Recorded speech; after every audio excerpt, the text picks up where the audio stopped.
Now we're going to take a look at an example in radians instead of in degrees. So we've got cotangent of 11 pi over 12.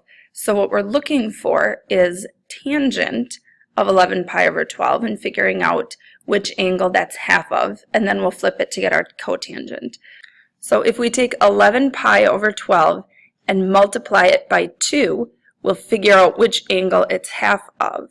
So the 2 would go into 12 6 times, and it's half of 11 pi over 6. So we're going to set up tangent of 11 pi over 6 divided by 2. Substituting it into our formula, we'll use the second one this time. So we have sine of 11 pi over 6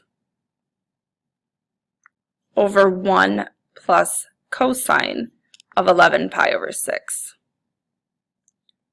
Substituting those values, sine of 11 pi over 6 is negative 1/2 because we're in the fourth quadrant. Sine is negative. Cosine will be positive in the fourth quadrant, and that's √3 over 2.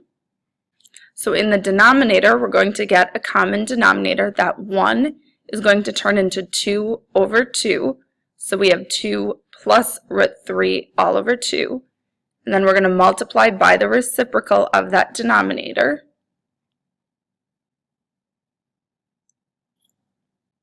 Our 2's will cancel, these 2's, and we're left with negative 1 over 2 plus √3.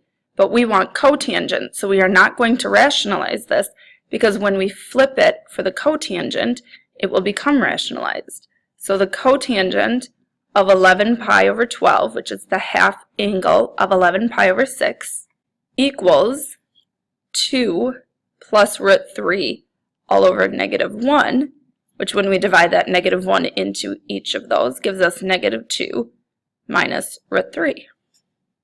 Finally, we're going to apply our half angle formula when we're given a ratio. So we're looking for the exact value of secant. So I'm going to start by setting up the right triangle because I will need my cosine values and all I have is my tangent value. So I'm going to set up my right triangle, and this information tells me we are in the fourth quadrant. So I'm going to have my triangle pointing into the fourth quadrant.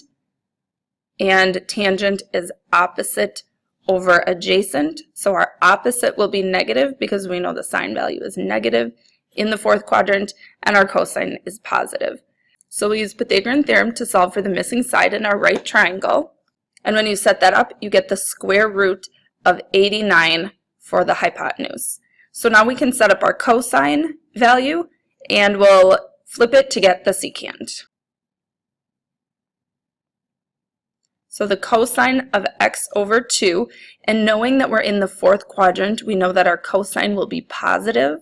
So we are just going to use the positive square root of 1 plus cosine of x all over 2. Substituting our cosine value, adjacent over hypotenuse, we have 8 over the square root of 89 all over 2. Getting a common denominator in that numerator. Our common denominator is the square root of 89. So we will have the square root of 89 plus 8 all over the square root of 89. And then this 2 is going to go into the denominator with our square root of 89. Remember, when you're dividing, it goes into the denominator as multiplication. So now we're going to find our secant by flipping it. And because we could split that radical up numerator and denominator, we can just flip it right inside that radical and leave it as one big radical. So we have 2 times the square root of 89 all over the square root of 89 plus 8. And again, there is more simplifying that we should do because of that radical, but whenever you end up with a radical within a radical, we're going to go ahead and allow you to leave it in that form. Here are your 2 U-try questions.